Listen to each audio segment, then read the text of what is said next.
As good as Jalen Carter was, and as important as he was these last 2 years winning national championships, I don't think there's a lot of people in Athens that are crying that Jalen Carter's leaving town.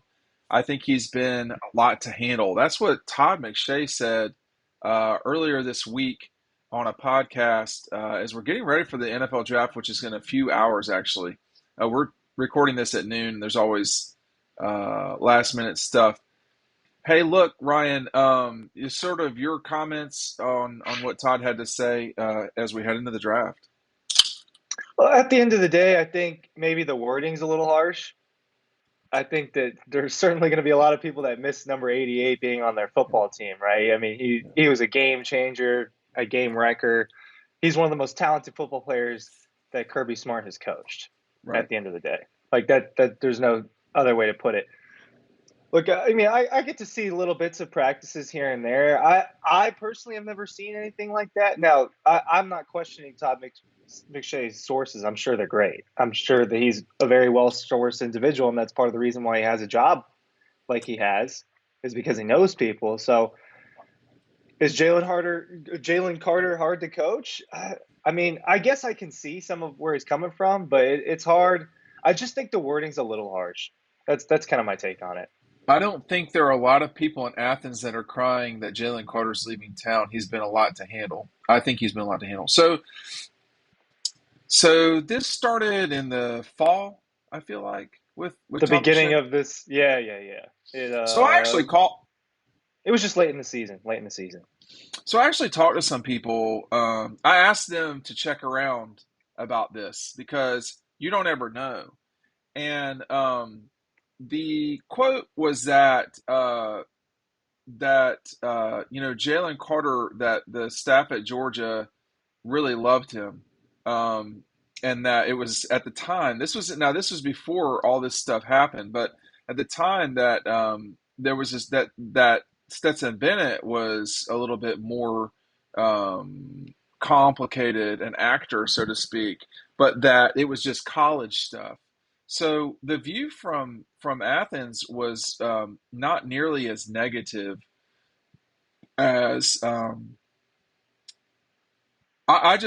not ready to defend Jalen Carter. Jalen Carter can defend himself. He's got Drew Rosenhaus to do that. I've dealt with Jalen not at Georgia. He was a very likable person in that moment, but a lot of guys are going to be likable in those moments. There's stuff he did that is I don't know if I would use the term inexcusable. That pops into my head. There's the racing is out of control and not smart on Jalen's part. But the worst thing I can recall him doing in the football context that I'm aware of was getting into it with the guys at Missouri before the game. Beyond that, I mean, and I'm not trying to be guy that takes up for Jalen Carter. There's way too many people that do that on this beat to start with.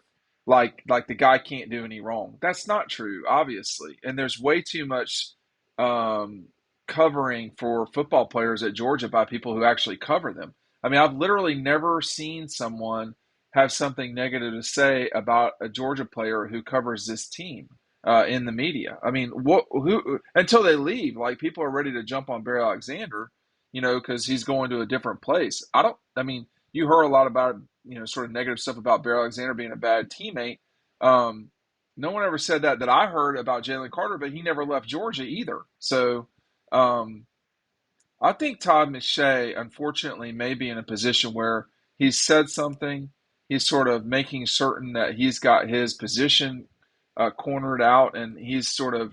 It certainly seems like he's anti Jalen Carter, which is I don't think at all where you want to be. That's what it's perceived as. And I'll stop ranting in a second here, but I think also, Georgia fans and fans of teams, when an analyst has something to say, I think they should listen to it because no one's saying this about Nolan Smith.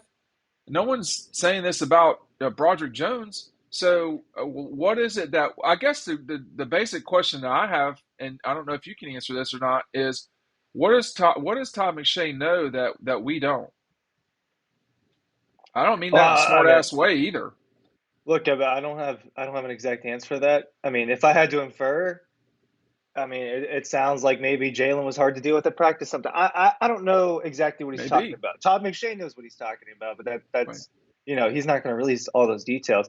I Look, man, these analysts know stuff. Like that's why they have They these do. jobs. I'm not sitting here and saying like I think it sucks when I'm a young person around the same timeline of my life as Jalen Carter, trying to make it, and it sucks to watch someone like that who's so successful what they do have such a hard time. But I mean, at the end of the day, Jalen Carter has made some mistakes, and Jalen Carter has been involved in a lot of non-football stuff during his process of trying to get drafted, and Right. it's definitely affected him. I mean, It has. how many millions of dollars is it affecting him? I don't know. I think that there's a good chance he still 10. goes in the top 5 or 6. I think that's still probably going to happen, just because he's too good to let slip that far. But he, I But mean, as far as like there are red there flags are red here. flags. Look, Yeah. the Missouri thing, Well, I I don't think think was that's a blown out of yeah, I don't think proportion, that's a huge but deal. it's a flag, I guess. I mean, But it's the it was racing, immature. Immature is the way I'd put the Missouri thing. Is probably the word I'd use to describe what happened it's the there. car stuff. Number one's the car stuff because it's just straight up dangerous. Which he's dealt with the legal system on that front. It's the car stuff, and it's being out of shape and or sick for Georgia's G Day. That's the only time he was really working out. That was bad. So his opportunity to he very well could have been the number one draft pick. Now we don't know that because of quarterbacks, but he very well could have been the number one. He also very well could have been 5 or 6. But if he slips to like 12, then something's happened. I do want to add real. Go ahead, Ryan. You were going to say I something. really don't think he's slipping past 10. I think I there's too don't many think so. teams in that 5 to Right. 10 range who could use a player like him. Right. So including the Falcons, but they're not going to do that. So I mean, It would. with It him, would. I really think that we never got clarity on what the deal was at Pro Day.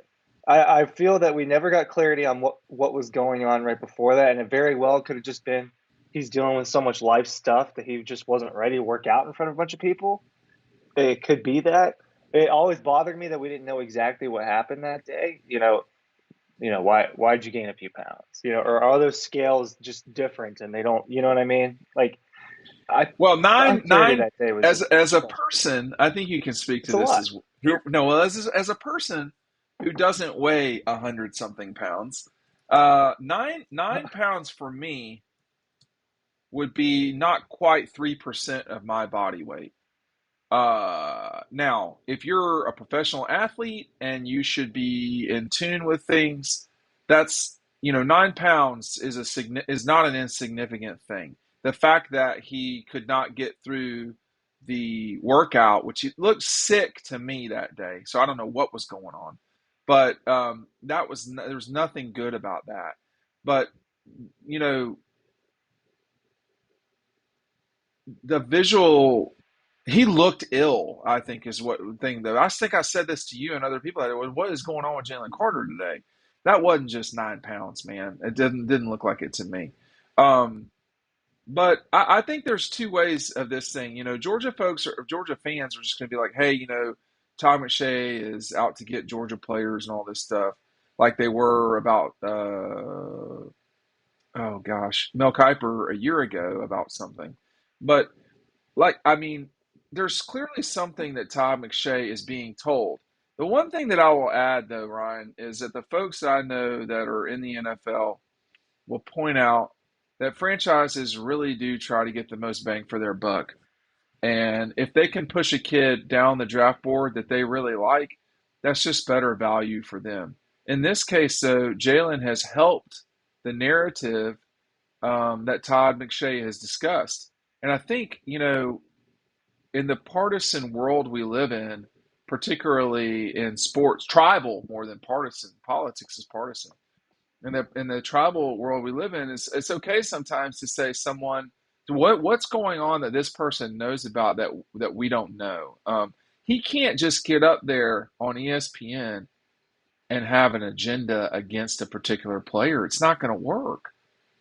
Yeah, it's funny about our teams pushing agendas and stuff.